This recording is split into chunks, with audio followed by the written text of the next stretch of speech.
gente, o título da nossa mesa é O Bonde da Economia Criativa.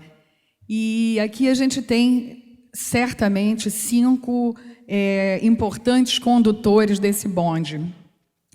Esse conceito de economia criativa ele vem dos países anglo-saxões, da Inglaterra, no final da década de 90, é um conceito muito datado, e ele chega com essa pegada econômica, naturalmente, e, no meu entender, ele faz sentido para o Brasil na medida em que a gente traz esse conceito de fora e tropicaliza ele, digerindo aqui na cultura popular brasileira e gerando uma economia criativa que realmente faça sentido para o Brasil, tanto para a sua maior riqueza, que é a diversidade cultural, a criatividade, quanto para o seu maior desafio, que é a desigualdade social.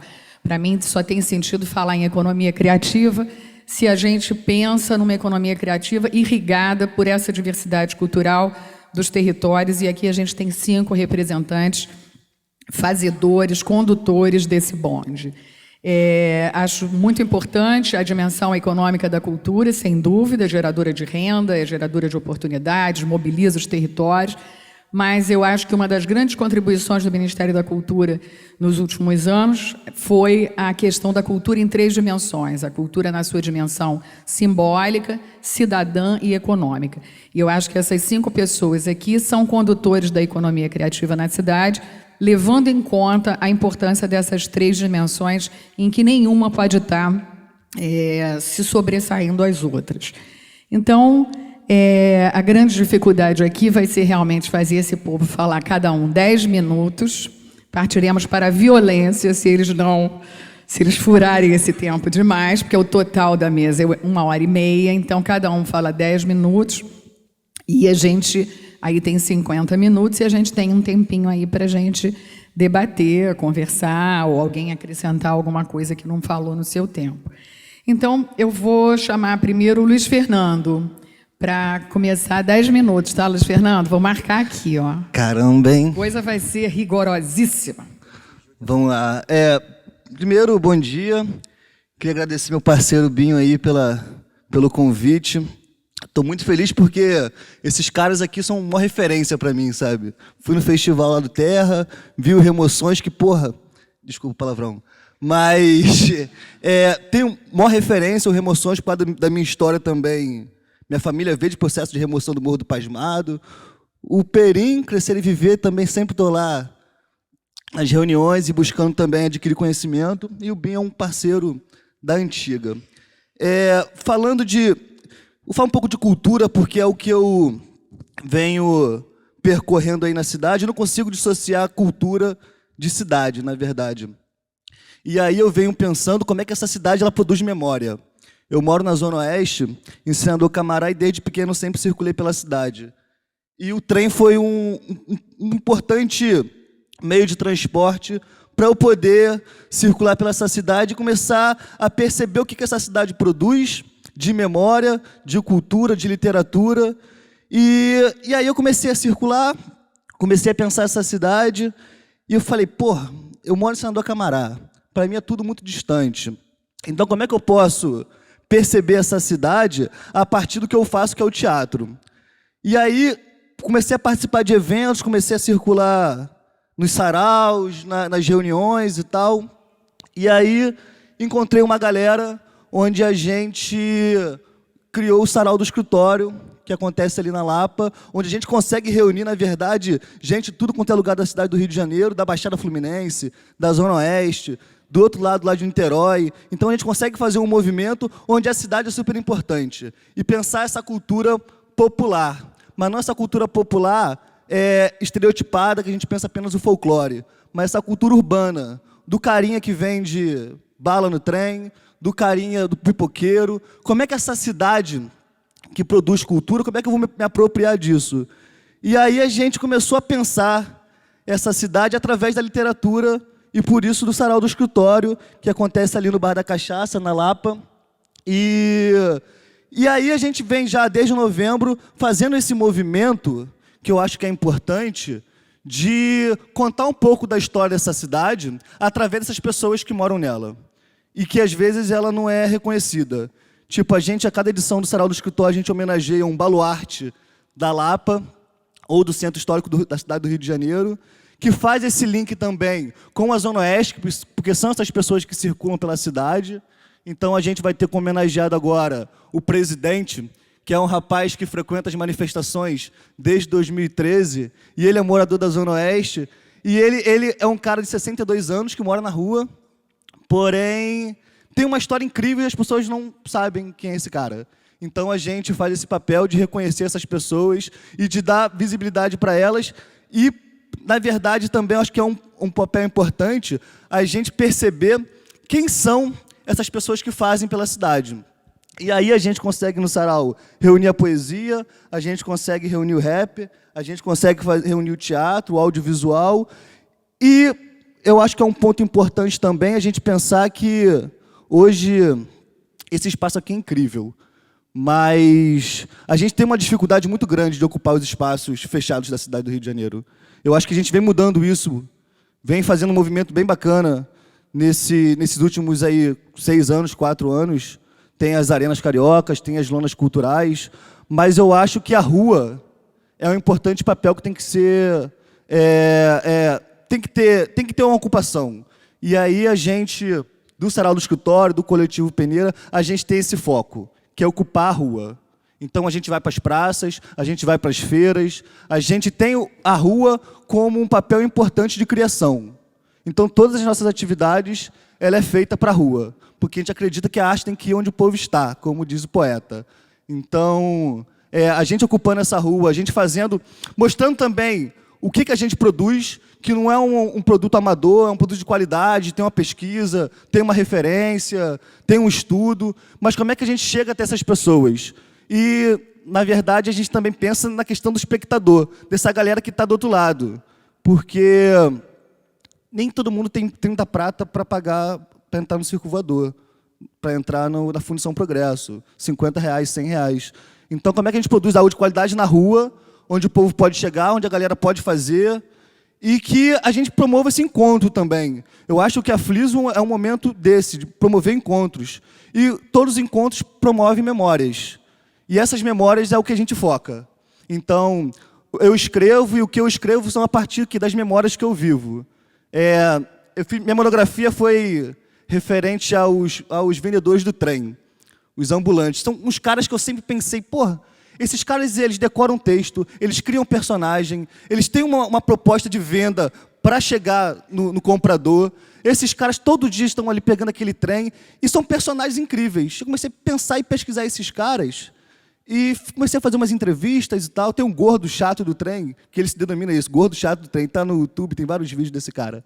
Ele é um cara incrível, porque ele falou para mim que ele decora um texto, ele escreve um texto em casa, ensaia com a mulher. Então, ele primeiro escolhe o produto que ele vai vender e como é que ele vai vender esse produto. Então, o cara, ele pega o trem e fala todas as estações de Santa Cruz à Central do Brasil, de Japeri à Central do Brasil, de Bom Sucesso. Ele fala todas as estações e vende o produto. Eu nunca vi esse cara sair de um vagão sem vender pelo menos uma caixa de soufflé inteira. Então, o cara é incrível. E tem outros também incríveis. Aí eu comecei a pensar, esses caras, eu falei, poxa, esses caras são umas pessoas, são uns ícones de que contam uma história do trem, porque o trem não seria o trem sem esses caras. E é uma referência que a cidade do Rio de Janeiro tem, que eu não vejo isso em outras cidades, que como esses caras conseguem se apropriar daquele meio de transporte. E, para mim, isso é cultura popular, urbana, cultura popular, e como é que eu também, como artista, me aproprio disso. E eu comecei a pesquisar, e aí surgiu o Puruká, que é um espetáculo de teatro colaborativo, onde a gente apresentou nas praças do Rio de Janeiro, que é, junto com uma galera também da faculdade, que é essa vertente de quê? Como é que eu coloco essa cultura popular, isso tudo que está se produzindo na cidade, no palco, na arte, na literatura, no teatro, no rap, no audiovisual? Como é que eu, como artista, me aproprio de tudo que eu observo na cidade? E, para além disso, eu acho que algo também que com a galera lá, a gente foca bastante é a questão de adquirir conhecimento, de fazer rede. Porque tudo que a gente conquistou em 4 anos de Coletivo Peneira, a gente escreveu o espetáculo Cuia Grande Sertão, que é também voltado para a cultura popular, essa mais já voltada para o folclore. Mas como é que a gente consegue estar nesses espaços, não só na rua, a gente tem o foco da rua, mas estar nesses espaços onde a gente tem que disputar, que são os teatros, que são as lonas, que são as arenas, que são os festivais. Como é que a gente faz isso se a gente não tem grana? Então, é na rede. Então, tipo, qualquer evento que tem na cidade, a gente está presente. Está rolando um evento no Crescer e Viver, a gente está presente porque a gente sabe que ali a gente vai conhecer pessoas, a gente vai contar a nossa história e vai conseguir uma parceria. Então, hoje o Coletivo Pereira, todo mundo que faz parte, da direção, da cenógrafa, do iluminador, dos atores, são pessoas que a gente encontra na rua. Então, a gente chega nos eventos, conta a nossa história triste e as pessoas acabam caminhando com a gente. Então, a gente está aí há 4 anos, participamos de um festival agora de Juiz de Fora, fomos a Curitiba. Então, a gente está circulando com um espetáculo que é inspirado na obra do Câmara Cascudo, que é o nosso maior folclorista da América Latina. É um cara também que estava na rua, que estava pesquisando, que eu costumo falar que ele é um bisbilhoteiro, porque tudo que acontece na cidade ele estava ali, com seu caderninho anotando. E eu procuro ter ele como referência. E a gente começou a circular com esse espetáculo aí. Apresentamos aqui ano passado na Fliso. Então, a cidade, para mim, é um lugar de produzir memória. E eu, como artista, como é que eu pego essas coisas que a cidade produz? Como é que eu pego essas coisas que a cidade produz e faço isso virar arte? E faço isso me transformar e transformar as pessoas que estão ao redor. E eu acho que nada disso seria possível se não fosse esses encontros que a cidade nos proporciona, que é essa rede, que é esse movimento de que eu não posso ficar em casa esperando as coisas caírem do céu, eu tenho que buscar, eu tenho que ir para a rua, porque eu acho que na rua é onde as coisas acontecem. E as coisas estão acontecendo com a gente por causa disso, porque a gente está buscando, a gente está saindo de casa, a gente está pesquisando, a gente está nas reuniões, a gente está nas manifestações, a gente está onde as coisas estão acontecendo. Então, essa circulação pela cidade, para a gente, sempre foi muito importante. Então, circular pela Zona Oeste, que é também um lugar, eu acho que um puta lugar de produtor de memória, tipo, o Remoções, para mim, foi uma referência, porque faz essa questão, como é que a gente pega também a realidade, mistura com a ficção, e eu acho que isso é arte, né? Para mim, isso é arte. É juntar a realidade, a ficção, e transformar isso em outra coisa. É isso, gente. A gente pode trocar uma ideia aí, mas um pouco Obrigada, do que a gente Luiz faz. Fernando, rigorosamente no prazo, hein? Espetáculo. Agora eu vou passar para o Vinícius Terra. Bom dia. Bom dia, bom dia. Vamos lá, bom dia. A gente é tão detonado, né, com sol, engarrafamento e tudo mais, que aí quando a gente chega num equipamento desse, né, confortável, ar-condicionado e tal, o sujeito vai relaxando, vai dando sono. Então a gente dá esse bom dia mesmo para ver se a gente acorda, porque o papo aqui é reto e tem muita gente séria aqui e engajada para falar nesse momento aqui.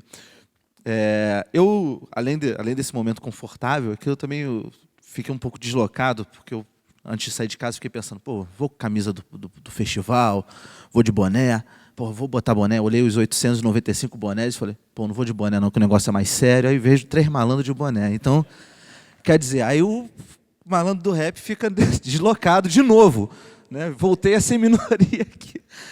Seguinte, gente, meu primeiro contato com a arte foi a literatura. Eu nasci em São João de Meriti, fui criado em Pavuna, e eu tive o prazer de estudar numa escola que, infelizmente, as escolas públicas totalmente detonadas na região, eu tive a chance, meus padrinhos e tal, custearem uma escola particular para mim. E essa escola tinha um festival de poesias e danças. Bem, dança, nem pensar. Esporte, vocês já viram pelo meu porte também, que eu não tenho nenhum atributo para isso. Então, pô, precisava de nota, todo mundo precisa, então caí para a literatura. Mas caí mesmo pelo gosto, mesmo, fui curtindo isso. E mergulhei mesmo de cabeça. E não percebia que, ao invés de eu estar sendo privilegiado ou abraçado pelos colegas de sala, eu comecei a me destacar mais, ficar mais separado, porque literatura é chata, né? Literatura é chata. Pô, então o que que... Eu, um garoto de 11 anos, virei o quê? Um velho de 60, né? A falar, não, agora que eu estou lendo esse livro aqui e tal, todo mundo falando do funk X, Y, Z, e eu lá preocupado com poesia. Então, eu me auto-marginalizei dentro de Pavuna.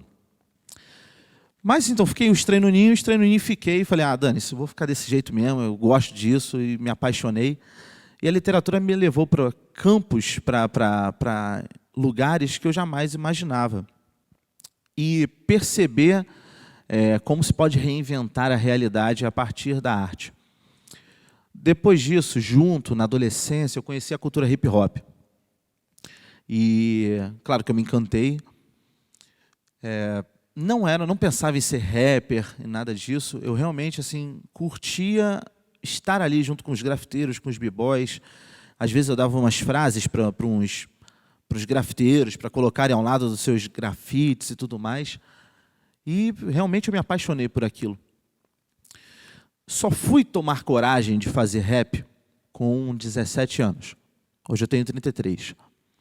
E só fui tomar coragem de subir num palco para cantar rap em 2001, com 20 anos. E nesse gap, entre uma coisa e outra, eu tive o privilégio de conhecer o Ferreira Goulart e ser aluno dele numa oficina da UERJ. Nessa época eu era vendedor de uma loja da PXC, em Bangu.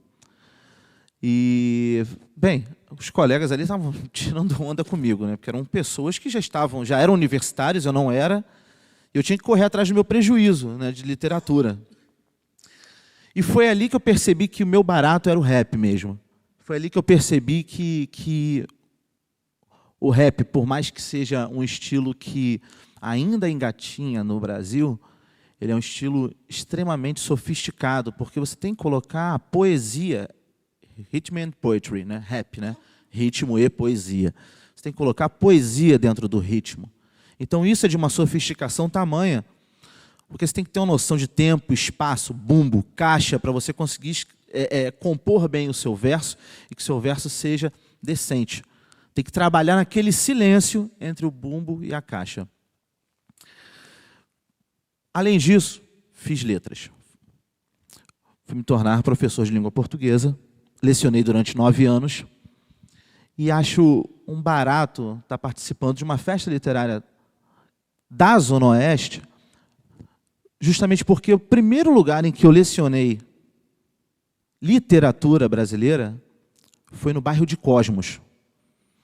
Então, quando eu cheguei, no primeiro momento com giz, livro na mão para lecionar, e isso eu tinha já não recordo, 22 anos. E ali era um conflito para mim. Pô, bem, professor de língua portuguesa, rapper, como é que eu ia ficar me vestindo de um jeito, de outro, como é que eu poderia casar essas coisas todas? E sempre pensando justamente nisso, como eu, como sujeito insatisfeito por aquilo tudo, de pensar que a literatura é careta, e de que o rap é marginal, e de que professor é chato, e que rapper é legal, mas é vagabundo. Eram tantos estereótipos que passaram, e eu sou branco, mas o rap é negro. Aí eu, caraca, meu irmão, poxa, aqui o Ivani foi um dos meus primeiros empregadores. Então eu era uma vela ali no SEAP, né? Mas foi um cara que acreditou e tal, então eu sou muito grato. Assim, é um barato assim, estar vendo o Ivani aqui hoje, né, depois de, sei lá, 15 anos, né, a gente se esbarrar e estar nessa situação hoje. Então, o que eu pensava sempre era, por que a gente não consegue unir as coisas e transformar a coisa num barato legal mesmo? E eu percebi a autoestima dos alunos também, da Zona Oeste, de pensar de uma maneira mesmo, se auto-marginalizando por aquilo tudo, né, por todas as mazelas e tudo mais. Então, hoje, você tem uma mesa com umas figuras como essa, que pensam a cidade do Rio de Janeiro como se fosse uma amálgama, pensar a coisa de que não existem mais fronteiras, não existe mais essa palhaçada de túnel X, túnel Y, linha 1, linha 2. Se a gente perceber que somos a maioria nesse aspecto, a gente toma essa cidade, que a cidade toda é nossa, e a gente transita. E a gente quer, sim, o melhor para isso tudo. Bem, o Festival Terra do Rap. O Festival Terra do Rap é um festival de rap de língua portuguesa, em que, quando eu morei em Portugal durante 2 anos, tive a oportunidade, lancei um disco lá e tudo mais. Então, excursionei por 27 cidades da Europa. Quando acabou isso tudo, acabou o visto, voltei para o Brasil. Né? Eu que não ia ficar lá ilegal depois do prestígio que eu tive. Eu não ia dar esse mole, né? Então, voltei para o Brasil, mas eu voltei assim, encantado com o rap de língua portuguesa. E eu realmente não conhecia. Eu tive uma oportunidade de ser um artista em que a minha base era em Lisboa e que eu itinerava pela questão de trabalhar com rap, com a bossa nova e tudo mais, ou com jazz. Eu consegui fazer um trabalho de world music. Então, eu circulei em 27 cidades da Europa, mas escolhi Lisboa para ser minha base. Porque era o mesmo idioma. 2, porque eu realmente queria conhecer, de fato, Portugal. Viver aquele país. E quando eu conheci o rap feito em Portugal, que, pasmem, só pensaram... Não vou fazer piada de português aqui. Mas os caras só perceberam que era possível fazer rap em português quando viram o Gabriel Pensador. Falaram, epa, o gajo faz rap em português, pá. E os caras cantavam em inglês. O rap em Portugal era feito em inglês. Então houve esse despertar por causa do Gabriel Pensador. E eu fiquei maravilhado porque os rappers de Portugal têm uma consciência e têm uma questão da educação, da literatura muito forte na sua educação, que os caras têm uma lírica espetacular. Enquanto aqui no Brasil a gente tem esse bumbo caixa, está terminando já, né? Bumbo caixa, não sei o quê. Então vou resumir aqui. E aí o que aconteceu? Percebi isso tudo, vi que era necessário que o Rio de Janeiro se transformasse nessa capital de rap de língua portuguesa, que a gente pudesse dialogar com esses países. Porque a gente não consome o rap feito em Guiné-Bissau, Portugal, Angola, Moçambique, mas os caras lá consomem demais, demais. Então, transformar o Rio de Janeiro nessa capital em que a gente pudesse dialogar e, sobretudo, excursionar com o festival, era a grande missão do festival. A gente teve o apoio também da Firjan, do SESI Cultural Rio, que apoiou, apostou na maluquice.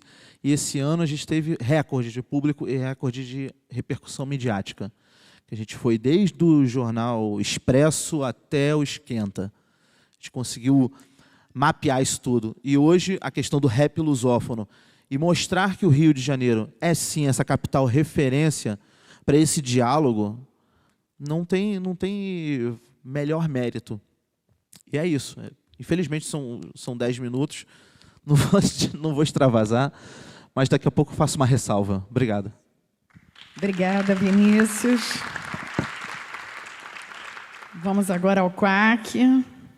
Tem microfone aí? Pronto. Tem. Achei que ia vir de lá para cá agora. Eu vou falar pouco, mas vou falar 10 minutos.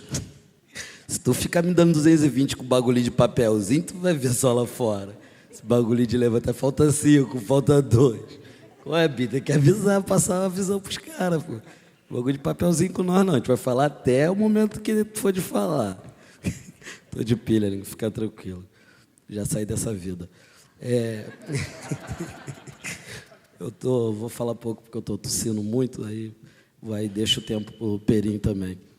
Eu tô de economia criativa, eu entendo talvez menos conceitualmente, né? Talvez de bonde eu entendo bem.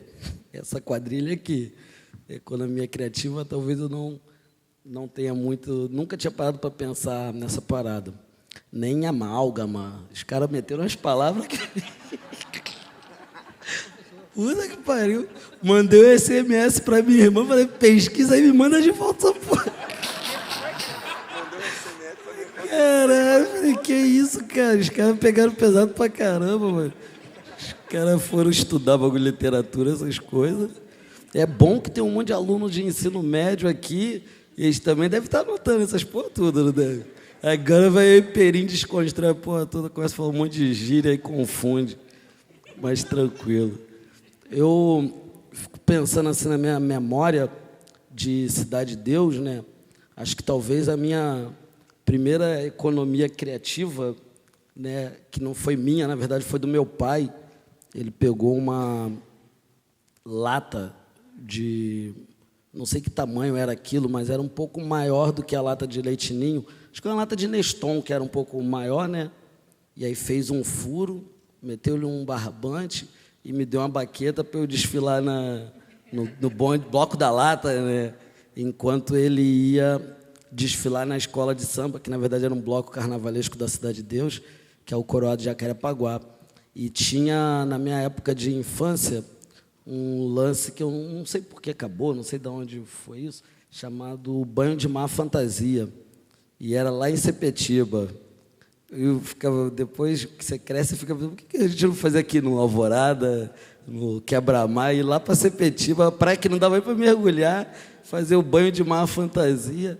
Aí reunia aqueles blocos carnavalescos de Vila Kennedy, né, Senador Camará, Cidade de Deus, e era sempre muito complicado, porque já tinha uma certa rincha de tráfico na época, então era sempre muito tenso. Mas eu acho que essas ideias assim que eu lembro de fazer dessa lata um instrumento, né? Eu acho que era a primeira coisa, não tem dinheiro para comprar instrumento, aí começa no bloco da lata, até você conseguir chegar na agremiação e pegar um instrumento, que era muito difícil. Fazer um carrinho de rolimã, né? Que não tinha dinheiro para comprar um velotrol, então você ia lá fazer um carrinho de rolimã. Então, acho que essas ideias e algumas invenções chegavam a ser postas à venda, né? Como, por exemplo, ir para o meio do mato, bambuzal, pegar um monte de bambu, construir pipa, fazer pipa para vender, né? E gerar isso um lucro para você fazer outras coisas, talvez se vestir, algumas coisas nesse sentido. Então, eu acho que essa economia criativa, ela talvez sempre teve dentro de mim pela necessidade dos meus pais, meus avós, meu vizinho. Então, isso era muito louco. Eu não tenho uma noção de quando é que eu comecei a fazer arte, cultura. Sinceramente, eu não tenho. Acho que era tudo junto. A escola de samba, o baile funk. Eu lembro uma vez, eu acho que eu tinha uns 9, 10 anos de idade, estudava aqui na Merck, num colégio chamado Nelson Rodrigues. Eu não sabia quem era Nelson Rodrigues, e tinha sempre um negócio de folclore, uma época do ano, Festival da Primavera, alguma coisa assim.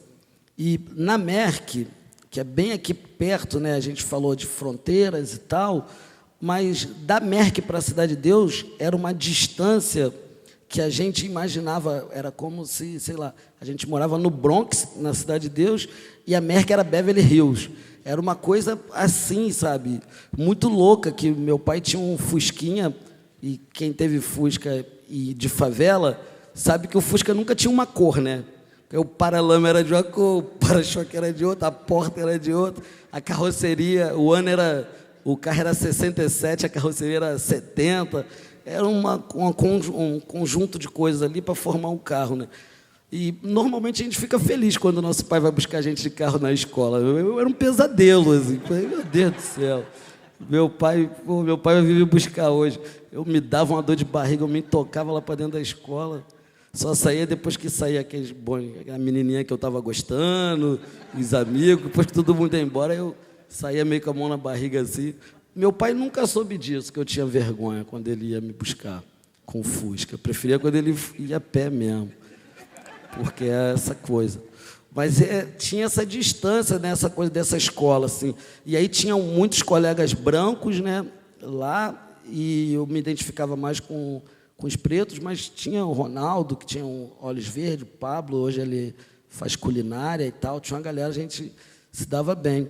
Mas o fato é que nessas festas aí de folclore, eles sempre me pegavam para fazer o pajé. Eu nunca tinha associado que era porque eu era preto.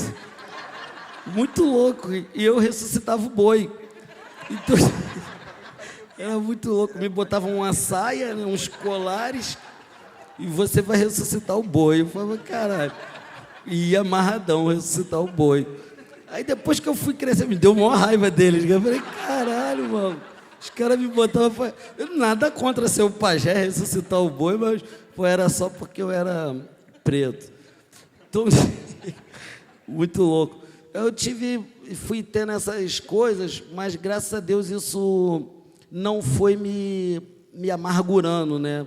Graças a Deus. Talvez eu tenha sido picado pela economia criativa do ponto de vista da cultura por conta disso também, né? Eu não tinha muito, nunca tive muito motivo para me amargurar, né?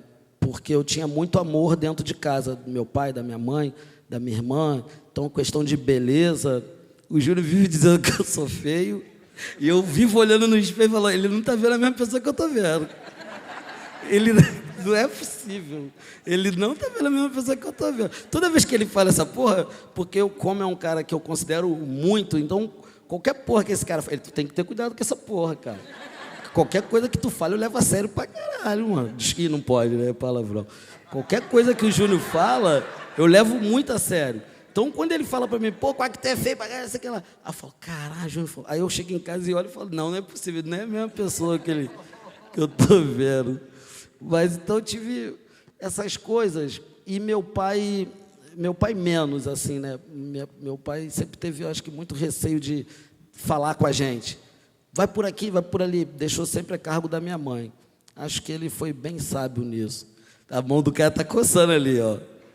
Vai para tu ver. Esse aqui, Ivani, do bilhete. Aí, do bilhete único. Rio 450. Aí minha mãe, pô, não, vai lá, faz as paradas. Então eu acabei tendo muita informação cultural dentro de casa, inicialmente, assim, musical, né? Meu pai tinha uma coisa mais internacional, Pink Floyd, Santana, e muito jazz, Aretha Franklin, B.B. King, Billie Holiday, Louis Armstrong. Meu pai tinha muito isso, e minha mãe tinha muito Clara Nunes, né, os sambas, Alcione. Então, eu acho que eu fui, talvez, fisgado assim, pela música, por esse olhar estético, e acabei me aventurando na questão do teatro. Falta um minuto, né? Dá para resumir. Me aventurei na questão do teatro a partir de uma mentira. Um cara lá da PUC, talvez na mesma lógica do pajé, do não sei o quê, ele me olhava lá na PUC e ele talvez via em mim um artista que eu não via. Aí ele me perguntou uma vez, ele era do...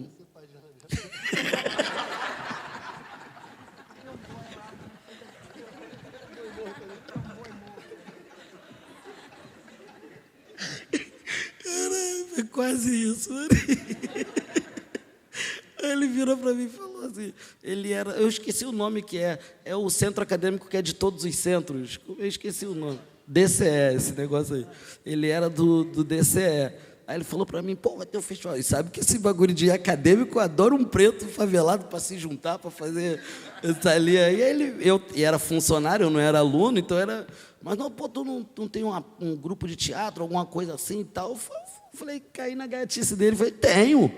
Aí ele falou, então tu não quer apresentar no Festival da Primavera? Isso era setembro. Falei, pô, apresenta quando? Ele falou, dia 15 de outubro. Eu falei, fudeu. Falei, não, já é, parceiro, vou apresentar, pô. Aí peguei, falei, não, tudo certo.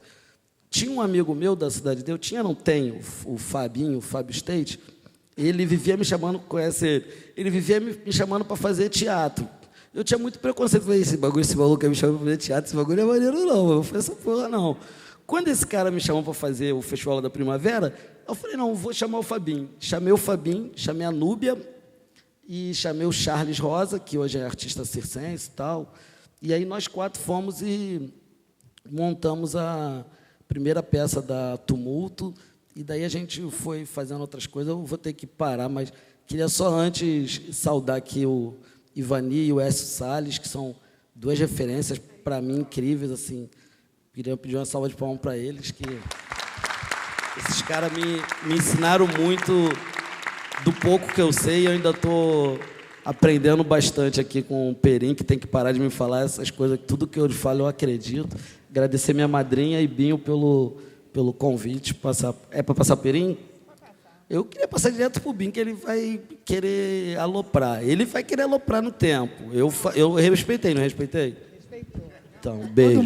Todo mundo respeitando. Vai lá, Perim. Obrigada, Eu estou Quáquia. morrendo de frio aqui, na verdade. Primeiro agradecer a generosidade do Binho e por fazer essa festa para a cidade do Rio de Janeiro e a sua insistência, militância, persistência de, mais uma vez, realizar a Friso. Eu acho que hoje a cidade precisa celebrar esse sujeito. Agradecer a generosidade da Eliane, que me convidou e me juntou com essa galera aqui. Espero que não tirem fotos para não dar informação de quadrilha. Dizer também que fico muito feliz de encontrar aqui Ivani.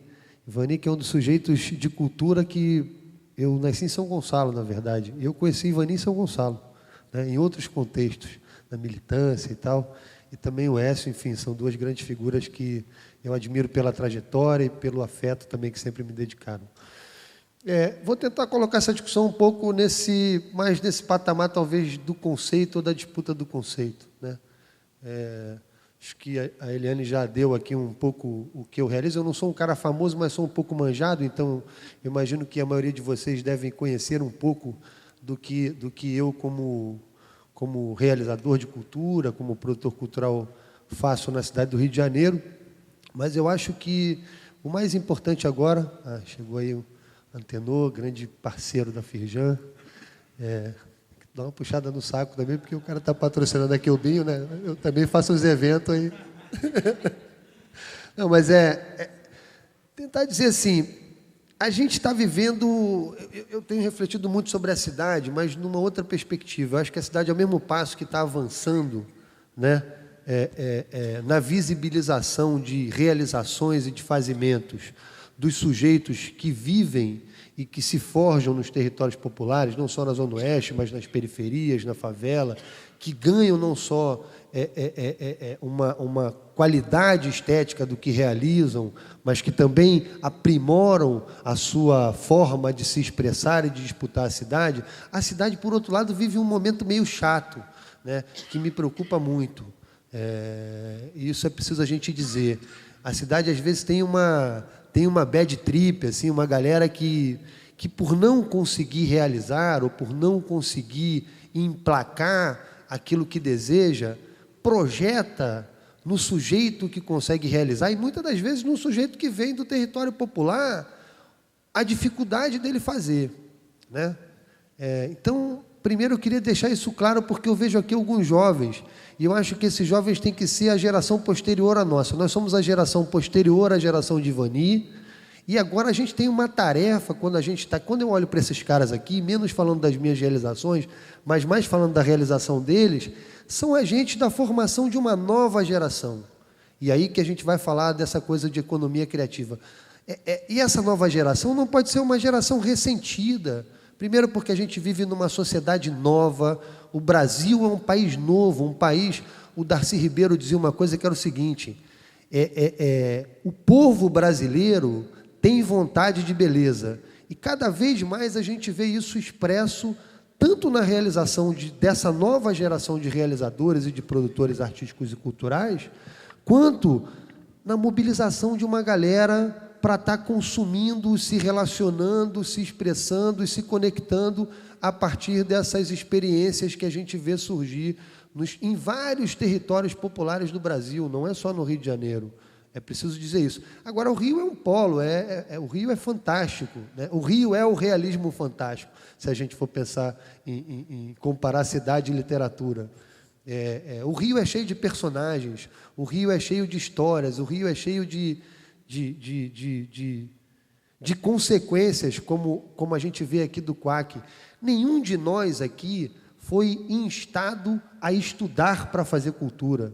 Quando eu ouço as histórias de uma galera que vem do nosso campo, que disputa a cidade pela nossa concepção de cidade, eu não conheço ninguém que teve uma orientação para ter uma formação cultural. A gente foi vivendo a experiência da cidade, a experiência das relações sociais e do encontro que a cidade proporciona, e isso foi o nosso caldo de cultura. Essa sempre é a nossa amálgama, né? Então, assim, que as novas gerações aprendam a isso, a ressignificar a esquina. A gente ressignificou a esquina.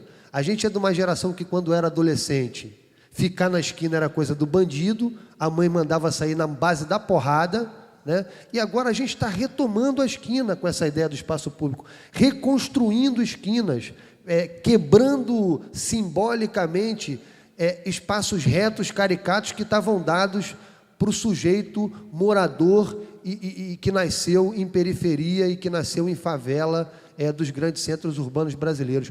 Muito proporcionado por uma fase importante que o Brasil está vivendo nos últimos 12 anos, que é importante dizer isso aqui, sem nenhuma campanha ou falar de A, B ou C. É porque eu sou um sujeito também que tem uma formação política. A minha primeira experiência cultural foi com a literatura também. E foi com um panfleto, por isso o nome do meu livro se chama Panfleto. Um panfleto gigantesco, o Ivani deve se lembrar disso, do Movimento Nacional Léo Brizola, que contava toda a história do Brizola em 89. Eu aprendi a fazer cultura com aquele panfleto, eu me identifiquei com aquela ideia de sociedade. Eu aprendi e relacionei. Outro dia eu conversava com o Faustini, que é um gênio aí da nossa geração também, que precisa ser lido, escutado, ouvido e também criticado. A gente também precisa, às vezes, um sair na porrada com o outro. Mas, assim, eu lembro que falando do Faustino, o Leite B do Brizola foi o meu primeiro caldo de subjetividade, quando eu relacionei o Leite B com aquele panfleto. Enfim, dali desenvolvi toda a minha trajetória de militante que chegou ao samba também. Minha trajetória talvez se pareça um pouco com a do Quack. No samba criei o circo, do circo fui produzindo outras coisas, enfim. O que eu queria dizer para vocês é que nós que viemos de periferia temos que tomar cada encontro, cada atravessamento, seja ele na relação familiar, seja ele na relação afetiva e na circulação que a gente faz na cidade, como nosso espaço de formação política. E aí já caminho para a finalização da minha fala, de formação política, cultural e social.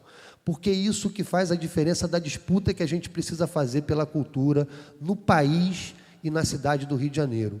Para que a tal da economia criativa não seja um conceito que vai fortalecer aqueles sujeitos que são os caras que produzem cultura e que, sim, embora a cidade está menos segregacionista, as pessoas estão mais circulando e tal, estão fazendo isso mais pela nossa existência. Ainda há, sim, uma disputa de classe. Eu disputo a cidade o tempo inteiro. E não faço, digo aqui, talvez discordando um pouco de algumas falas, eu faço disputa do Rio que está bacana, eu tenho minha contribuição na construção desse Rio e eu quero um pedaço dele, eu quero ocupar cada território dele, eu quero que o Rio seja um lugar, eu acho que está sendo, o Rio está crescendo nisso, mas eu quero que o Rio seja o maior produtor de felicidade e alegria pelo encontro. E isso a gente vê quando a gente vê a Friso, quando a gente vê surgir a FLUP, quando a gente vê surgir as experiências da CUFA, quando a gente... Enfim, o Rio tem as melhores experiências para demonstrar que a inteligência e o saber acumulado dessas relações do território popular é a grande invenção de uma ideia de desenvolvimento social, econômico e humano pela arte e pela cultura. Então, assim, o que eu acho que nos falta como realizador? E aí, tentando botar nessa discussão da economia criativa. É preciso a gente também, e aí é uma crítica para a nossa geração de realizadores, rompermos um pouco com a preguiça da disputa. Não pode ser só a disputa estética, não pode ser a disputa só da representação ou da visibilidade. A gente precisa fazer a disputa do Estado, da estrutura de poder, negociar com ele, pactuar com ele, a ponto de fazer com que ele reconheça os nossos modos de produção, porque sem recurso a gente não vai gerar um impacto para que a gente efetivamente não só atravesse o túnel, mas derrube um porradão de muros. No meu livro eu digo o seguinte, estou terminando, eu fui inventando marretas simbólicas para quebrar muros do cotidiano complexo. Ainda tem muitos muros impostos à produção que surge da periferia. Nós somos ainda alguns poucos que demos resultados, que somos aí observados, analisados, festejados e até apoiados. Mas a gente não pode cair no lugar de achar que a gente é a vanguarda desse processo.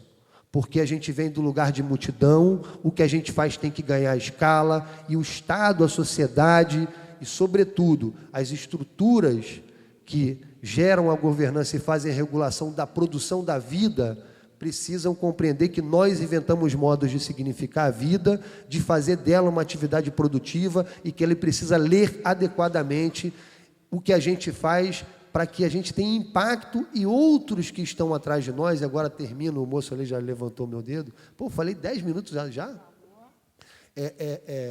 Para que a gente siga nesse lugar de você estar aqui um autor desconhecido, né? De seguir caminhando para frente e para o alto, sem levantar demais os pés, porque a gente tem consciência de que não podemos produzir poeira para e não ofuscar a visão daqueles que atrás de nós perfazem a mesma caminhada. Então, eu queria deixar aqui para esses meus comparsas essa tarefa de não entender que está tudo bem, que está tudo certo, não. A cidade está indo num bom caminho, mas a gente ainda tem disputa por fazer para que o que a gente realiza ganhe escala e mais gente venha atrás de nós e possa realizar, e aí sim, a gente vai conseguir produzir e enfrentar a desigualdade pela arte, pela cultura, pela expressão, tendo a vida como campo de reflexão da nossa atividade. Obrigado, eu acho que era isso. E agora, para fechar aqui essa primeira rodada, o Binho, idealizador da Fliso, realizador da Fliso. Vamos lá, Binho. Nossa, foi muito bom até falar por último, porque tem que babar o ovo desses caras aí, porque eu sou fã de todos eles. E a minha fala é muito o resumo de tudo que foi falado. Primeiro, até justificando a presença de cada um, tem tudo muito a ver com a fala do Perim, que de sacanagem também, o Quack, postou lá no Facebook, filha da mãe, botou lá, porra, botou a minha foto do Matheus Aragão, que realiza o Parada Funk, pô, os caras são feios, porra, mano, eu falei, pô, cara, aí eu fiz a mesma coisa que você, pô, olhei a foto que ele postou, cara, porra, eu não sou feio, eu sou bonito, pô. Tá de sacanagem, né, cara? Mano, esse cara vai acabar fazendo a gente dar emprego na cultura pros terapeutas, né, cara? Pô, acho que o Perim tem um problema nisso, cara. O próximo livro vai ser Espelho, cara. Valeu? É a dica. Então, esses caras, eu me vejo justamente nessa referência, onde o Luiz Fernando faz parte dessa nova geração. O Luiz Fernando, quando chegou moleque lá no Centro Cultural, que eu fui presidente durante 5 anos, ele chegou lá, moleque, e falou, pô, cara, eu quero dar aula de teatro. E ali, ainda na adolescência dele, o moleque chegou cheio de vontade, cheio de sonho, e eu dei aula de teatro durante 4 anos, e sabia da importância daquilo ali, não tinha tempo mais de dar aula, e esse moleque chegou no momento certo, chegou ele, Tiago, Ariel, um moleque cheio de sonho, cheio de vontade, e eu sou um cara, assim, um caçador de vagalumes, assim, eu gosto de olhos que brilham. Quando olho para pessoas e eu vejo os olhos delas brilhando, não existe nada mais fascinante. Porque aquilo ali, os nossos olhos, a nossa inspiração, o nosso sentimento, naquilo que a gente ama. E aí, é claro que isso, em dado momento, principalmente na família, vem o pai ou a mãe e fala, pô, você tem que trabalhar, vagabundo, porque fazer arte é coisa de vagabundo. Imagina esses moleques querendo fazer teatro e ganhar vida com isso, tá maluco? Falei, cara, é tudo seu. E quando eu vejo o Luiz Fernando formado em teatro, bacharelado, quando eu vi o coletivo Peneira ganhando o Brasil, eles me apresentaram o Câmara Cascudo, que eu, na minha ignorância, não conhecia. Então, o Vinícius, quando o festival Terra do Rap, que é incrível, tem muito a ver com o que a gente quer fazer com a Fliso no ano que vem, né, sobre... a gente quer fazer uma homenagem aos 450 anos do Rio de Janeiro, mas fazer também uma Fliso lusófona. A gente quer convidar escritores dos países lusófonos que, infelizmente, ainda na economia da literatura, economia editorial, ainda impera muito a literatura estrangeira. E a gente precisa muito chamar para si a responsabilidade, como foi a Semana de Arte Moderna, e falou, opa, nós temos artistas nacionais que falam a nossa língua. Então, assim, é importante a literatura estrangeira, que fala inglês, que fala francês, que fala outros idiomas, mas a gente precisa se falar primeiro. Então, a primeira Fliso, a primeira edição foi isso. Vamos mostrar que na nossa região temos escritores, que somos artistas, foram 208 artistas, sendo 98% da nossa região. Tomei esporro da Leda mesmo, quando cheguei aqui, e falei, Leda, pô, nós lá na Zona Oeste, ela bem, e me puxou a orelha 3 vezes, Barra é Zona Oeste, Barra é Zona Oeste. A Leda me deu muito esporro, né? Então, quando eu vejo a CUFA e o Afro-Reg são vanguardas. São vanguardas. O Celso Ataíde é um doido, inventou lá, botou agora festival de brincadeira de rua no momento onde está todo mundo brincando de iPad, ninguém quer saber mais de rodar peão. Então, a Taça das Favelas é um sucesso.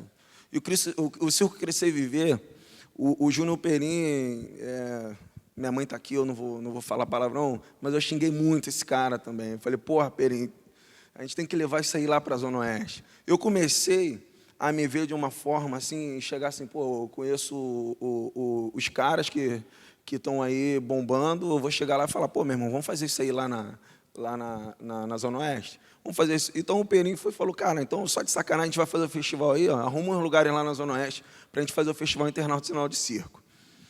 E a gente levou para Urucânia, a gente levou foi para Campo Grande, Vila Aliança, Vila Kennedy, foi para... Pô, então assim, o segundo Festival Internacional de Circo foi de Paquetá a Paciência.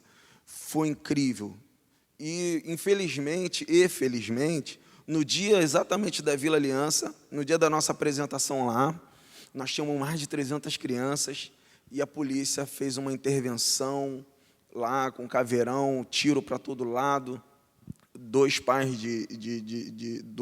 o pai de uma das crianças que estava lá no desespero foi buscar a criança, acabou atingido, mas não morreu, graças a Deus. Então, assim, eu ligava desesperadamente, e aí, às vezes, a gente é salvo por ter um conhecimento aqui, outro ali, e o pessoal entrou em contato com o pessoal do governo, que eu falei, o pessoal do governo com o pessoal do Caveirão, e os caras foram embora. E o espetáculo, depois de todo aquele trauma, voltou.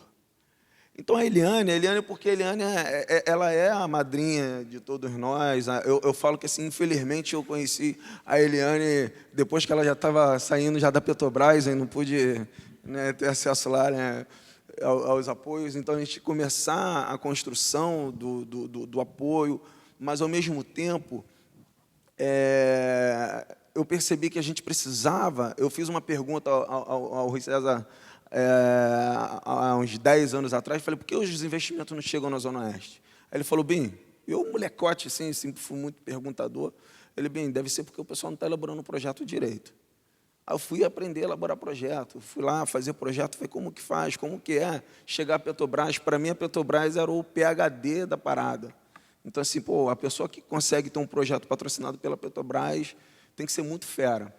E aí, antes de sair do Centro Cultural, eu consegui lá, em parceria com a Adriana Ratti, conseguimos o patrocínio da Petrobras, que foi, assim, incrível também. Então, nesse sentido, não está aqui à mesa, mas esteve com a gente lá, e quem inspirou a Fliso, o Écio Salles, que é o grande parceiro, que é ele e o Júlio Ludemir, que eu falo, que são os padrinhos da Fliso, porque quem inspirou a fazer a Fliso não foi a Flip, foi a Flup. Né? Quando esses caras botam a literatura na favela, botam isso lá no morro, cara, eu falei, caraca, meu, aquilo que eu sempre sonhei é possível. Então, dentro da economia criativa, eu percebi que a literatura, ela primeiro, ela dá grana, tem muita gente vendendo livro aí, então, só que a gente não consegue mensurar isso. No ano passado, quando eu publiquei meu livro também pela Tramas Urbanas, junto com esses caras aí,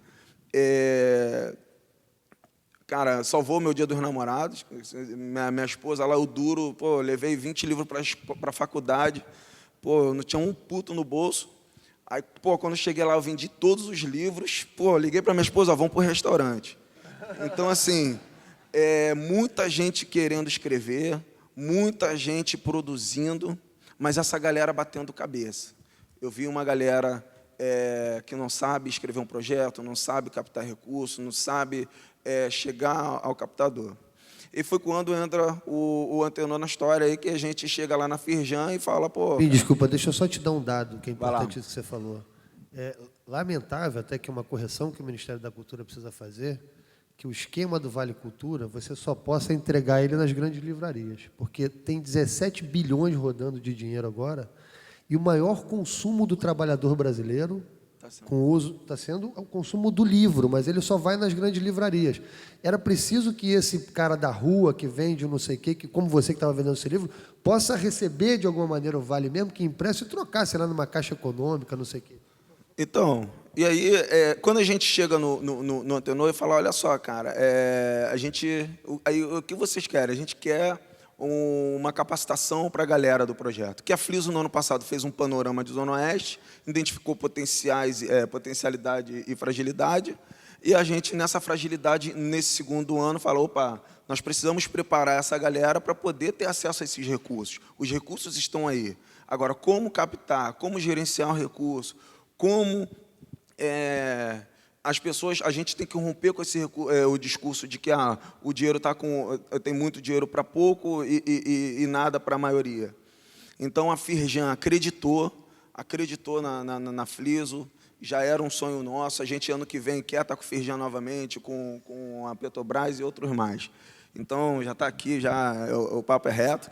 Então, assim, porque a gente pensava o seguinte, também não adianta produzir, já caminhando para o encerramento aqui da fala, não adianta produzir sem dar visibilidade. Então, a gente chamou a Globo para conversar e falou, olha só, é isso aqui, a Globo também acreditou. E cada parceiro que vocês estão vendo ali foi acreditando. É importante ressaltar a importância do Eduardo Paes, porque quando eu cheguei para ele, falei, olha só, quando ele falou, a Zona Oeste é um deserto cultural, porque a gente está faltando chegar lá. Aí eu falei para ele, vocês têm o deserto, nós temos oásis. Apresentei a Fliso e, de pronto, ele falou, eu quero apoiar a Fliso.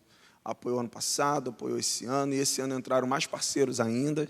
E a gente, ao identificar todo o potencial criativo da Zona Oeste, nós criamos a Belo Oeste Produções e a Editora Fliso.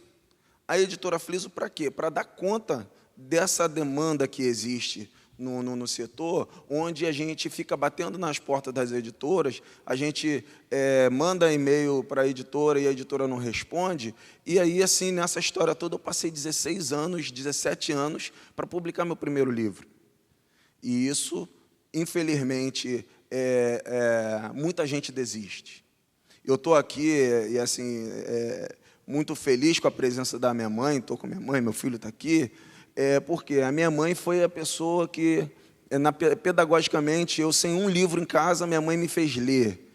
Então, ela falava que não conseguia enxergar direito, isso era uma mentira, e minha mãe mandava eu ler a Bíblia. E minha mãe me mandava ler a Bíblia, e minha mãe mandava eu escrever os louvores, isso, a prática de ler e de escrever na minha infância foi por causa dessa pedagoga aí, né? Essa pedagoga que não tem estudo.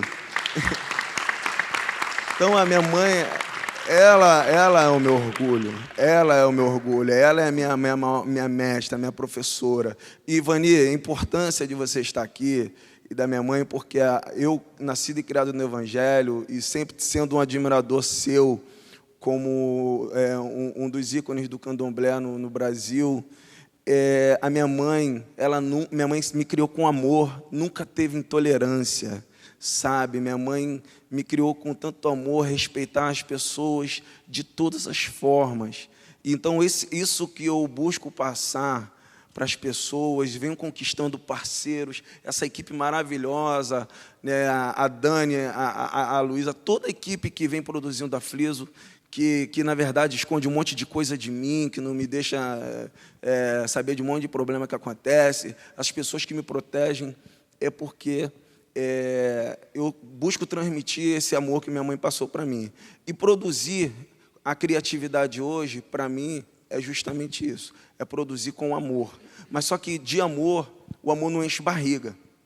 Por isso que a gente precisa estimular as pessoas a criarem e saber que aquilo ali tem custo, tem valor.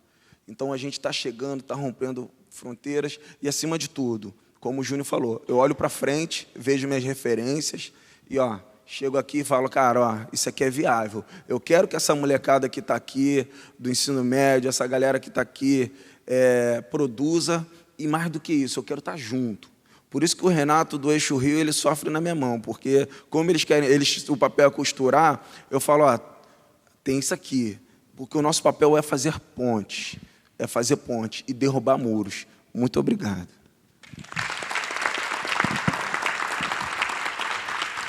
Obrigada. Bom, gente, eu acho que essa mesa foi muito interessante, muito bacana. A gente, talvez, se a gente tivesse articulado mais, ela não teria ficado tão interessante quanto ficou. Eu acho que cada um puxou a coisa para um lado que foi, no final, fazendo um conjunto muito interessante, né? O Luiz Fernando começando com a questão da ocupação da rua, com a cultura urbana popular, com a arte pública, a cultura pública, a cidade como espaço de produção de memória, a formação de redes, a circulação. O Vinícius continuou com a cultura hip-hop, a cultura como um amálgama, que o Quack achou bonito, a questão do rap de língua portuguesa, a questão da disputa do conceito da economia criativa, que o Perim trouxe, o próprio Perim também trazendo a questão não só da disputa do conceito da economia criativa, mas a disputa da cidade, a cidade como um momento de encontro e a experiência da cidade como insumo para os fazeres culturais, que o Binho retoma também a experiência familiar, a experiência com os encontros, né, com os atravessamentos, aí, que também Quack falou muito, e Perim também. Então, eu acho que a gente acaba aqui nessa mesa falando de uma forma muito menos oficial o que é realmente um bonde de economia criativa possível num país e numa cidade que tem uma diversidade e que essa diversidade é que é o seu grande insumo, o seu grande impulsionador, né? A gente não pode dissociar essa dimensão econômica de uma dimensão da diversidade, de uma dimensão da cidadania, de uma dimensão do que é o simbólico da literatura, o simbólico da cultura como um todo. Não há nenhum patrimônio, mas eu faço cultura para pagar a minha vida, né? E faço isso juntando os neguinhos e contribuindo para que eles também possam fazer isso. Claro, tem espaço para esse cara aí, mas a verdade é que a cena cultural, sobretudo a cena artística, sempre teve dada para as elites, porque o cara tinha esse tempo de fumar um baseado e fazer a peça de teatro, voltar para casa e dormir na cama que o pai oferecia para ele e a janta que o pai oferecia para ele. Nenhum preconceito de classe em relação a isso. Eu acho que daí surgiram um conjunto de criadores, de realizadores de cultura que são importantes, que inclusive influenciaram a cultura brasileira e nos influenciam. Mas nós somos de uma geração ou de um extrato que não dá para... A gente falava aqui um pouco antes de você chegar, assim, que eu acho que o embaixador reconhece, que é a vida como produção cultural. Nós aqui somos sujeitos de atravessamentos que nos transformaram em realizadores de cultura. Agora, a gente precisa viver isso para conseguir cumprir essa etapa. E eu acho que, finalizando, para dizer uma coisa bem relacionada à economia criativa, eu acho que o Estado brasileiro, nessa onda de proteger mais esse tipo de cultura, ele é injusto do ponto de vista fiscal, do ponto de vista tributário. Isso não é desse governo. O Estado é uma invenção das elites e é antigo. O Estado é velho e é muito anterior ao atual ciclo, né? O grande desafio da sociedade brasileira, na minha avaliação, não é fazer uma reforma da representação política, porque vai estar representada numa máquina que é uma máquina nociva à compreensão dos novos modos da existência humana, na cidade, no campo, ou seja, os novos modos de produção que a vida inventa, né? Então, assim, o Estado precisa primeiro ser reformado. Essa é a nossa grande agenda. Então, Antenor, o que é para mim caro agora nesse momento é assim, que luta a gente pode empreender uma organização como a Firjan, o SESI, figuras como Eliane Costa, com vasta experiência cultural que vieram da Petrobras, um instituto como o IPEAFRO. Eu militei com Abdias no PDT, eu fui militante do PDT durante alguns anos, hoje não tenho mais partido político, mas assim, como é que as inteligências todas que a gente tem aqui enfrenta esse desafio de fazer com que o Estado financie a vida? Como é que o Estado financia a vida e não financia só o empreendimento cultural? Não só pelo Bolsa Família, que é importante, mas financia a vida, financia esse modo desse moleque até existir. Porque eu quero que o moleque de favela também tenha essa oportunidade. Porque esse ócio de ficar ali, ou de fumar ou de não fumar, ou de beber uma cachaça, ou de tirar uma onda na esquina, dali pode surgir o desenvolvimento de linguagem artística, dali se pode impulsionar a cultura contemporânea. Agora, isso não está dado para as classes populares. Então, assim, ainda é uma tarefa, e parabéns a Firjan e o SESC, de continuar investindo para que experiências como as experiências que a gente vê aqui e muitas outras sigam sendo experiências que juntam gente para oferecer a essas pessoas o desenvolvimento de repertório e contribuir para que elas façam da vida um campo não só de experiência artística, mas de sobrevivência produtiva, não só criativa, produtiva. Isso só estava dado historicamente para as classes médias e as classes mais abastadas da sociedade. A raiva de classe, por isso que eu ainda digo que ainda existe um enfrentamento a fazer, é que tem uma porrada de cara feio, igual a gente, esquisitão, tá certo? Com a pele ruim, com os dentes maltratados, a gente vem de outro lugar, pô, sacou? Fazendo cultura e, pior, aparecendo no jornal, o neguinho tá puto. Você acha que o nego tá feliz com isso? Neguinho tá puto.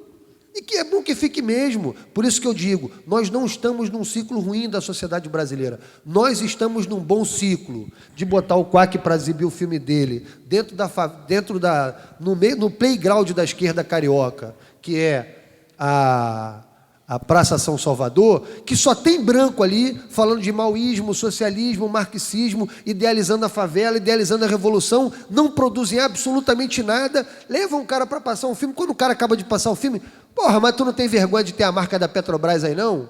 Eu não deixei nem o Quack falar, partir para dentro do cara, eu ia meter a mão na cara do cara, porque ele só respeita que o Barretão faça um filme e apresente a marca da Petrobras. Eu não tenho nada contra o Barretão ter a marca da Petrobras. E que fala como é gestora da Petrobras.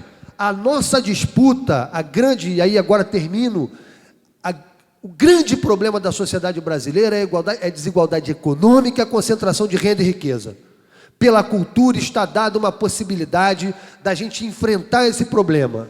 Portanto, a gente tem que disputar o recurso, tem que disputar o Estado, tem que disputar a riqueza e tem que mostrar que a gente é capaz de produzir riqueza. Não pode ter vergonha dessa disputa. Jovens que fazem cultura de periferia. Não estou aqui no enfrentamento com você, viu, Tenor? Porque eu não quero perder meu patrocínio para o festival. Mas é para dizer para aqueles moleques. Esses caras podem fumar e acordar tarde e fazer cultura. A gente não. Tem que acordar cedo, fazer cultura, trabalhar, acreditar e falar em dinheiro. Pobre precisa, pela cultura, aprender a falar em recurso, em engajamento produtivo, porque vocês vão chegar e vão sofrer a pressão social do trabalho, na família, dentro de casa. Isso acontece com a gente aí. Vai chegar com um anão para ajudar para comprar o macarrão desse domingo? Então, assim, bacana, eu acho que essa galera tem esse lugar, mas o nosso lugar tem que ser outro também. E se vai dar dinheiro para esse tipo de coisa, que dê para o moleque ali que faz o passinho. Os moleques que fizeram aquele vídeo dançando na esquina, por acaso fizeram um vídeo e botaram no YouTube. O troço teve 2, 3, 4, 5 milhões de acessos. Como é que monetiza isso? É a vida. O Estado brasileiro tem que aprender a reconhecer aquilo como um campo produtivo e viabilizar aquilo como atividade produtiva. Mas sabe por que não faz? Porque tem a dança, que tem a categoria contemporânea, a categoria não sei o quê, a categoria não sei o que lá. Não reconhece aquilo ali como produção, como atividade expressiva, como atividade artística. Eu chamo de dança pós-contemporânea fodona, o passinho. Acho que é isso. Só... assim, pegando... Também tentando falar um pouco sobre esse tema, assim... Eu exibi... Quack, só um segundinho, que a gente vai ter que fechar daqui a pouquinho, tá? Tá bom. Então, não, foi ótimo. Eu Exibi meu filme recentemente lá no Hotel da Loucura. Passei o Remoção lá, foi bem legal, teve uma discussão bem intensa. Muitos colegas que estão lá estudaram comigo em oficinas, em cursos, então era uma galera que eu conhecia, né, e sabia que eles estavam lá reunidos. O que eu vejo é o seguinte, tem uma questão que me preocupa muito na Cidade de Deus, surgiu umas coisas chamadas microprojetos. Oi? Você é de lá também, né? Eu te saco de lá. Tem essa coisa do microprojeto, por exemplo. E esse microprojeto é uma pequena verba que a pessoa recebe para poder desenvolver o seu projeto. E aí a minha indagação era o seguinte, existia um receio muito grande, como você falou do curso, por exemplo, de prestação de contas, como é que presta conta, como é que faz o projeto, e eu ficava pensando assim, nós nunca tivemos recursos, né? Preto, pobre, favelado, nunca tivemos recursos. Por que esse receio de dar o recurso na nossa mão que a gente não vai prestar conta? Quando, na verdade, quem sempre teve recurso e continua ganhando recursos suntuosos, etc. e tal, e mesmo que erre na prestação, mesmo que você quer lá, no ano seguinte o cara continua ganhando patrocínios e eu acho que esses microprojetos, não é que eu seja contra exatamente esses microprojetos. Não estou me referindo ao agência, não. Estou me referindo a um projeto, se não me engano, era do governo do Estado, acho que dava 6 mil, 8 mil, e isso cria uma ilusão de que o cara vai fazer um projeto. Eu vi vários colegas meus que acabaram se enrolando, porque o projeto, quando está na cabeça, ele é um tamanho, né? E aí a pessoa que vai receber o recurso... Eu fui no Luciano Huck um tempo atrás, no Agora ou Nunca, para ganhar 10 mil. Tudo que eu queria era não ganhar, e graças a Deus eu não ganhei. Eu perdi, eu quase acertava, acabei perdendo. Porque eu falei, eu vou ganhar esses 10 mil, eu vou chegar na Cidade de Deus com esses 10 mil, vai ficar todo mundo achando que eu sou milionário. Eu pedindo dinheiro emprestado, achando que eu posso fazer isso. Ninguém vai assistir um espetáculo que eu fazia todo ano, com recurso próprio ou com aquele mutirão, a pessoa vai assistir e falar, pô, tava cagando 10 mil para fazer isso aí. E eu já estava há 6 anos fazendo teatro na Cidade de Deus com dinheiro do próprio bolso, reunindo a galera. E uma das coisas que freou o nosso grupo de teatro, de certo modo, é essa limitação do recurso financeiro, que aí chega uma hora, o Charles, eu acho que chegou a dar umas cambalhotas lá no teu circo também. Chega uma hora que o cara tem que dar cambalhota para pagar as coisas do filho, para se vestir, para fazer as coisas. Eu não sei por que cargas d'água os caras querem só fazer esse tipo de cultura. Eu também estou junto com o Perim. Eu respeito, acho ótimo. Mas eu não, como jovem aqui, como jovem da Cidade de Deus, eu não beberia dessa bebida, porque uma das primeiras peças que a gente fez na Cidade de Deus, um amigo nosso lá, que era traficante, que está preso hoje, ele ficou insistindo para a gente aceitar um aporte dele. Ele falou, porra, que caralho. Ele se identificou com a peça. Eu fiz uma adaptação da música do MV Bill, Marquinho Cabeção, e ele se via no personagem, no MK, que a gente chamou de MK. E ele falou, pô, que maneira essa peça aí, eu quero botar um dinheiro aí, vamos fazer a parada. Eu falei, não, irmão, não precisa. E ele ficou lá. Por fim, a gente não tinha som, e ele mandou levar o som dele. Na época, um 3 em 1, mega, pá. Ele botou o som dele lá. E a gente tinha, quando estava iniciando, um realismo, que o nosso fogos, que podia ser uma coisa, dar um play, a gente soltou fogos de verdade, do lado de fora do teatro. Os bandidos correram para tudo quanto é lado, uma confusão, quase mandaram parar a peça. Porque falou, pô, vocês estão malucos, solta fogo. A gente pensou que sujou mesmo, mas era na peça. Aí ficou essa confusão. E a gente acabou queimando o som do cara. E aí quem pega o som e vai lá entregar o cara, maluco, o teu som queimou. Porra, o teu som queimou. Então, assim, como é que você fica à mercê disso, sabe? Você tem que ter dinheiro para fazer as paradas, assim. Desculpa, madrinha. Valeu. Eu vou caminhar aqui para a gente encerrar essa etapa. A Leda não ia falar? Desistiu? A Leda desistiu, mas tem a fala do... Vou perguntar só se o Vinícius e o Luiz A Fernando fala querem do que Alexandre aqui. Os dois falaram. Ele fala, então, eu falo. Tá. Não é, Binha? Porque eles ficaram sem falar. Na verdade, eu vou fazer um convite e um jabá. Quinta-feira que vem a gente vai estar ocupando lá a Praça João Pessoa, na Lapa, ali Gomes Freire com Mendes Sá.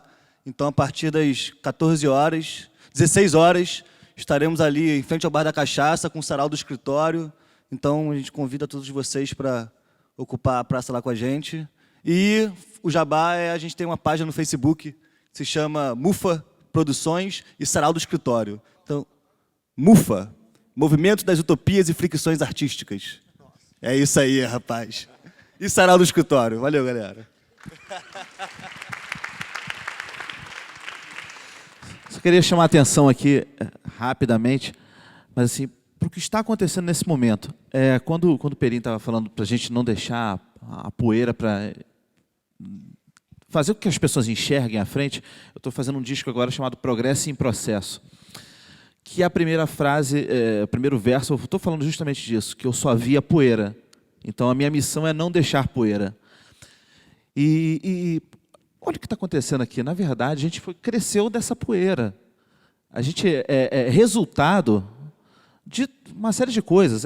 Uma situação financeira ferrada em casa, às vezes a escola que não era das melhores.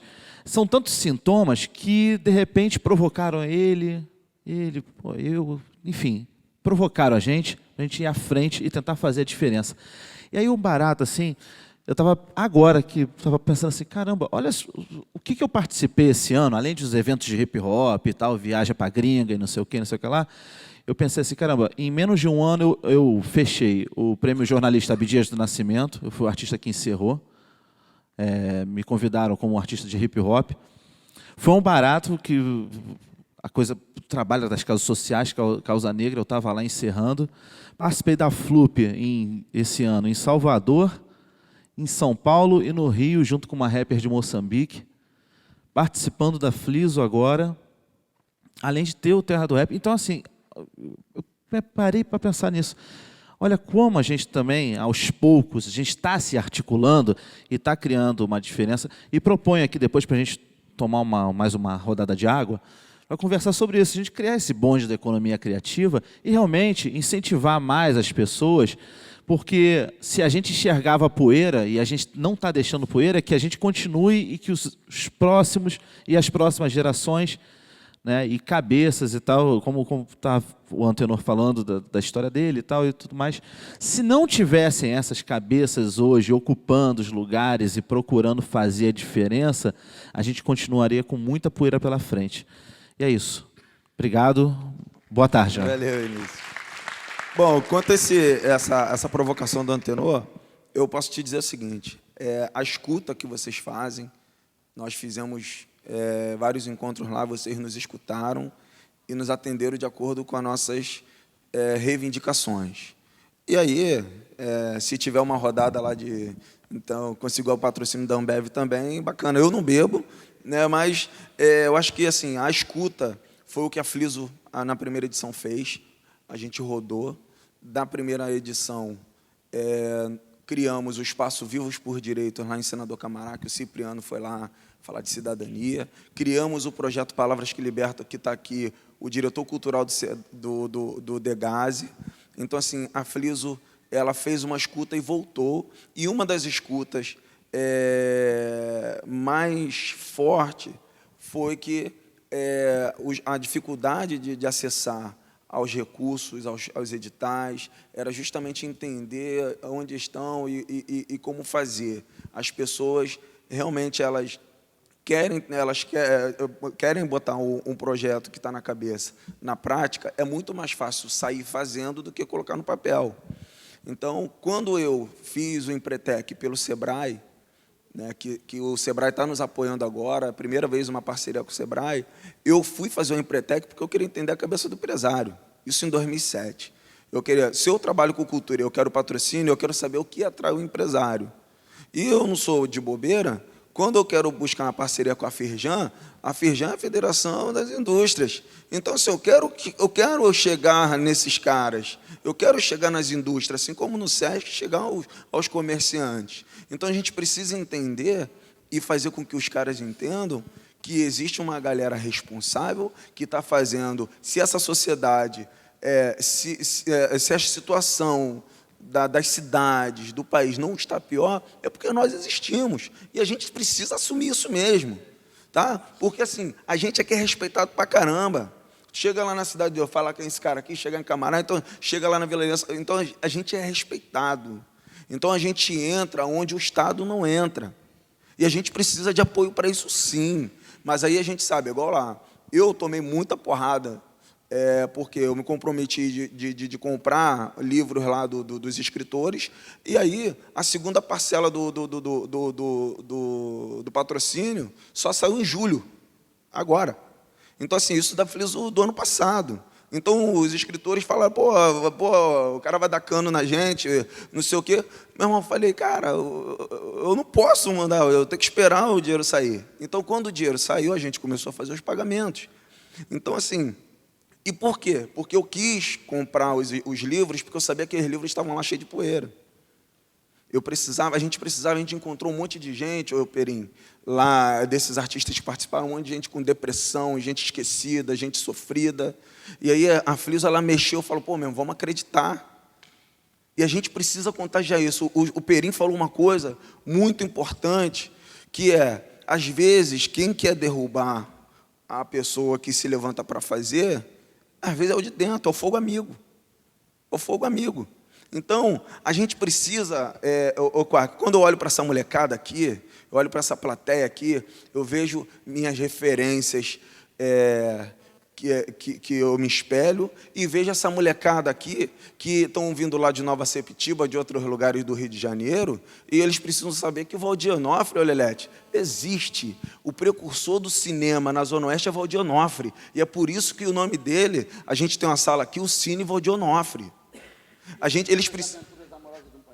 Isso, ele mesmo.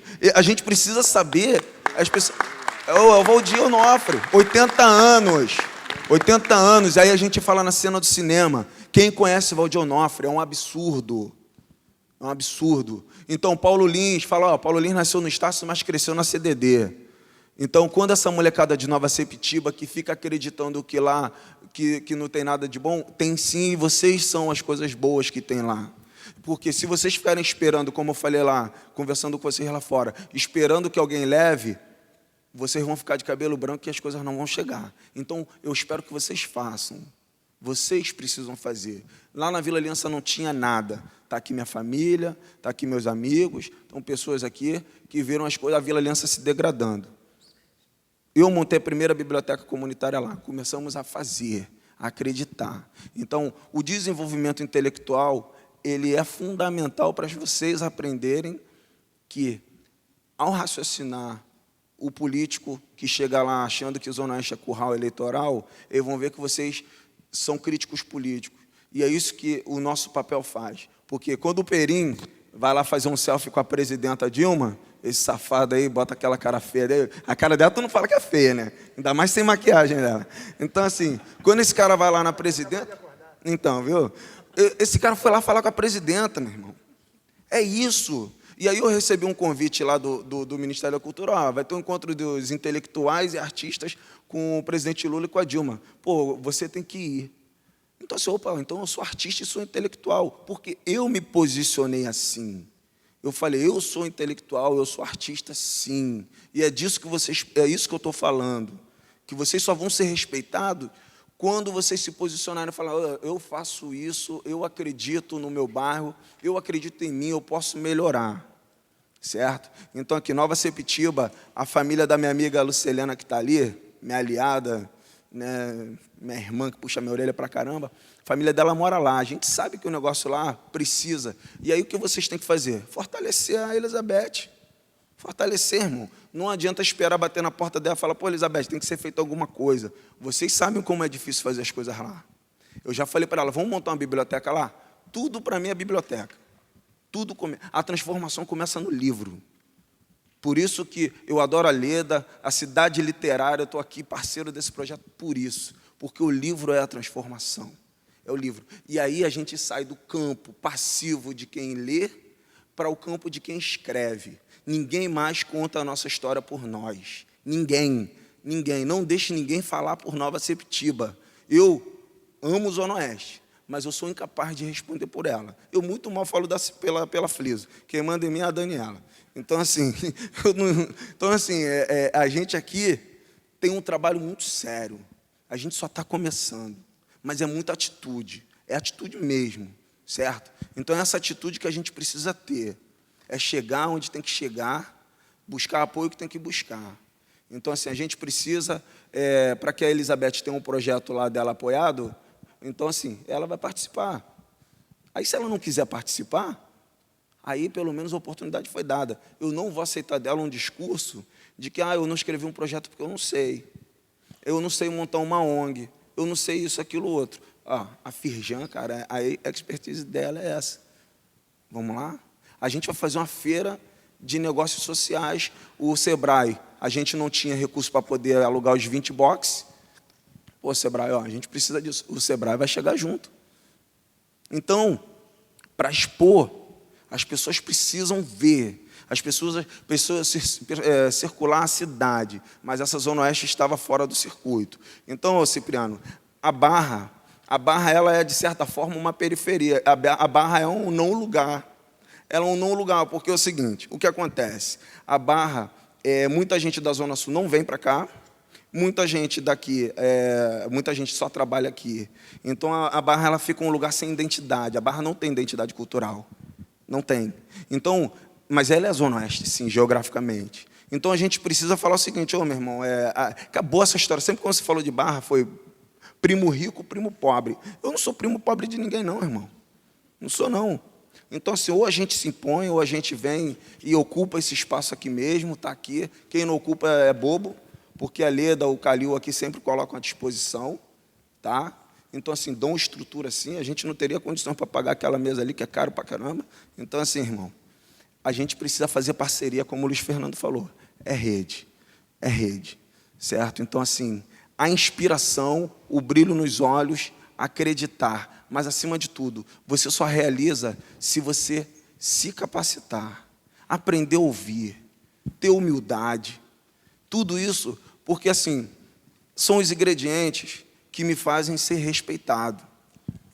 Tá? Quando eu cheguei, hoje eu ando na Vila Aliança, é difícil andar na Vila Aliança. Depois que eu fui no programa do Jô Soares, eu sou reconhecido no Brasil todo. As pessoas mandam mensagem para mim, milhares de mensagens, eu respondo mensagem até hoje.